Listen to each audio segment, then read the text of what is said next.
Of course, we all know Anthony from the investing world and his time in the White House, but I really got to start off with you on Trump, just because of yesterday's appearance in court.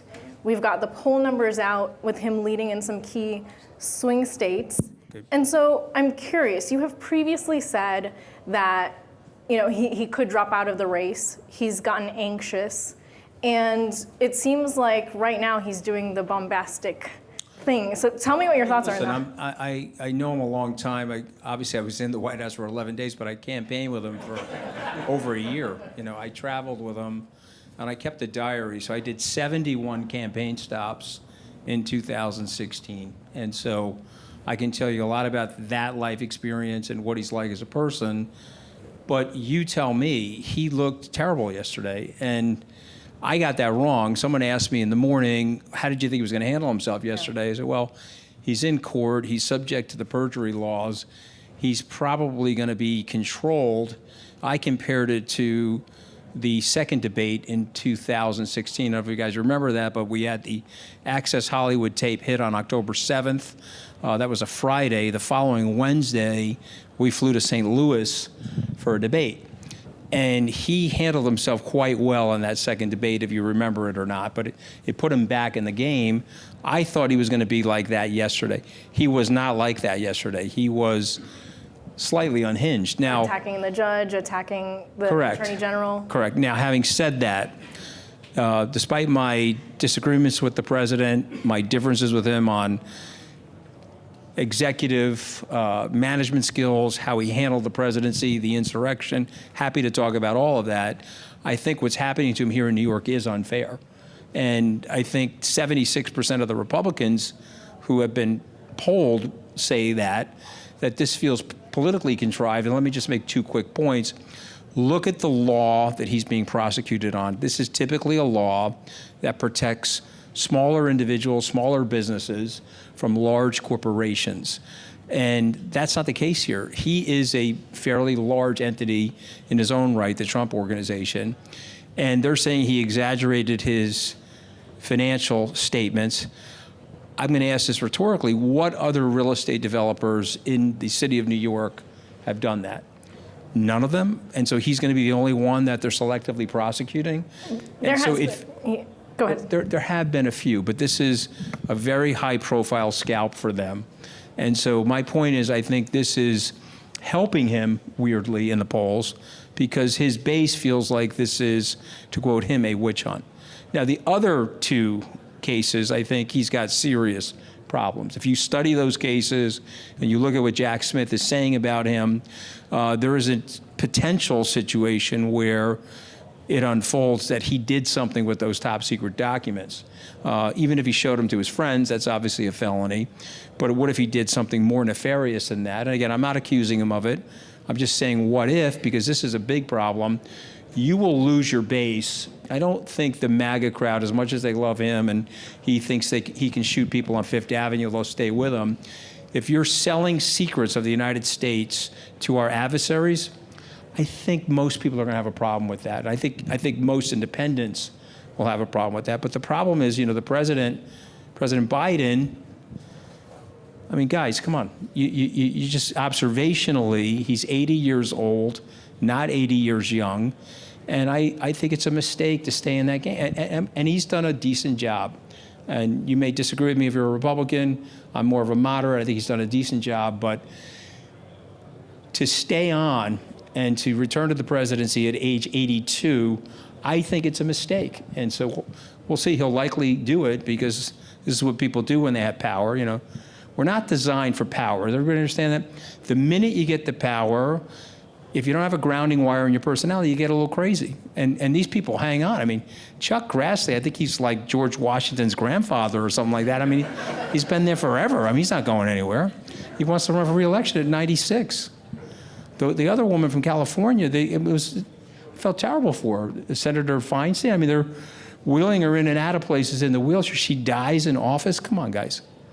We got to be better than this. We have to call this out for what it is. So outside of the age concerns, what are some of the other things? What do you feel about Trump's run this time? Do you feel like he has something new to offer, maybe an economic plan or something like that that could benefit him outside of just having that MAGA crowd?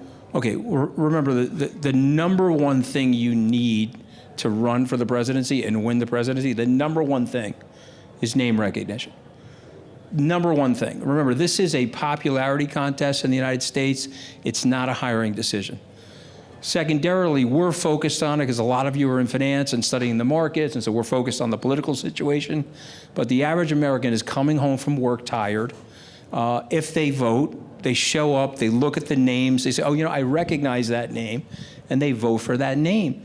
And so he is well ahead of his peer group for a lot of different reasons, and he has like him or dislike him, he has a galvanizing personality. Okay, people are like, yeah, I want that red meat. I saw something on the campaign that I think is worth sharing with you, so I'll share it. We landed in Albuquerque, New Mexico in May of 2016, and I saw something on the Trump campaign that he did not see when I was working for Governor Bush. You want to know what that was? People, ladies and gentlemen, okay? We were getting 5 or 10 people in New Hampshire for Jeb.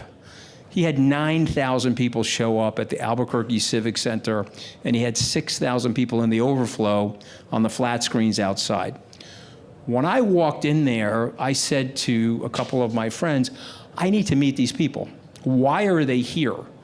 And I took my security pin off, I walked in the crowd, and I asked one gentleman, and I'll give you the composite, I said, why are you here? He said, well, I lost my job. You think you're in New Mexico? Well, New Mexico, that would be Mexico, because that's where my job went. And guys, we lost 65,000 factories in the United States since the signing of NAFTA. And here was a youngish person in his early 40s. He had a job.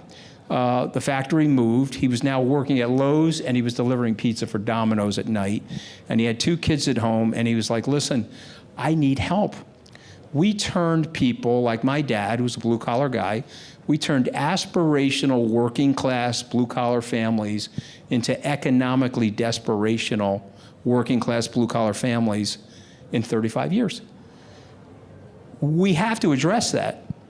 They're going to vote for Donald Trump, Bernie Sanders, AOC.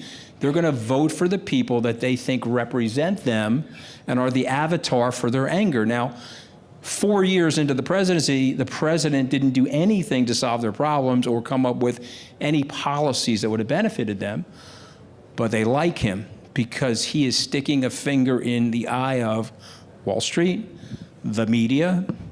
I happen to be both of those, so it really sucks for me. Both my eyes are getting gouged out. Okay, Hollywood. What about the medical establishment? Okay, these people don't want to take the vaccine. They don't want to be a part of the system because they feel that the system has left them out. We have to re-engage those people. And so I think he is a poor candidate this time for the Republicans. Just look at the polling. But it doesn't matter what I think. He's going to win the nomination if things stay exactly the way they are right now. Something changes or he drops out, which I still think there's a possibility of that. He looks extremely tired, very frustrated. He's got 91 more indictments that he has to handle here.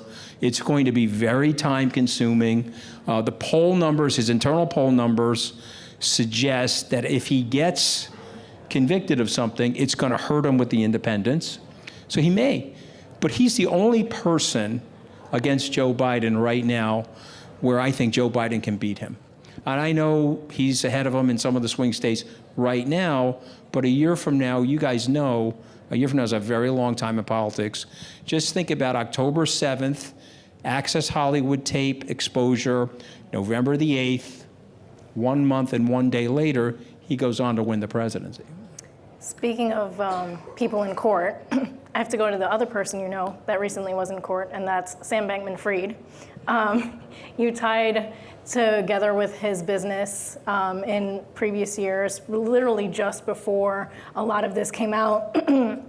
And I wonder... I'm literally like, I've got like 9 lives. You really know how to pick them, Anthony.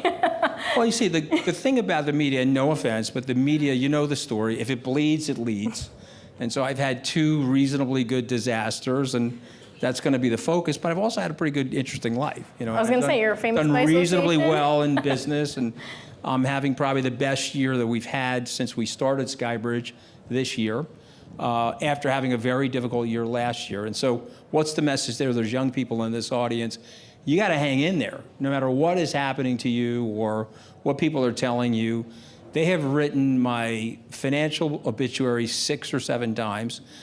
They definitely wrote my political obituary. That one's probably going to stick. Okay, I mean, I was going to ask, are you looking for a repeat? No, the only thing, I'm running for re-election in my marriage. Okay, that's the only thing I'm like extremely focused on right now.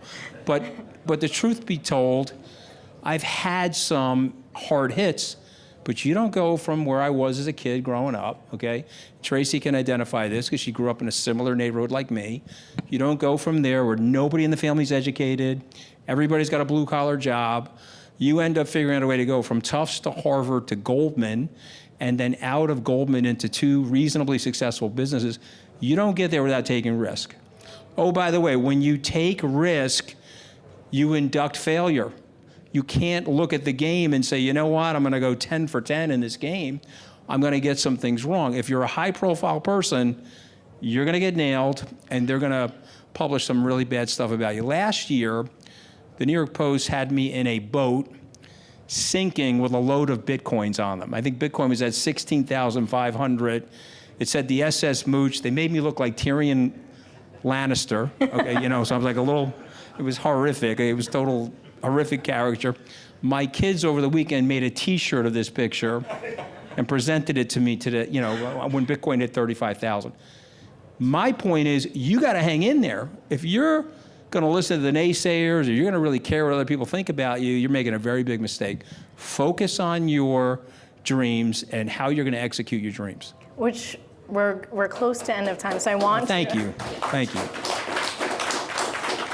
We're close to end of time, so I do want to get your thoughts on where crypto goes from here. I've heard some commentary that, you know, the Sam Bankman-Fried issue is just a very U.S.-centric issue, and crypto has kind of moved on. Do you think the industry is recovering from that?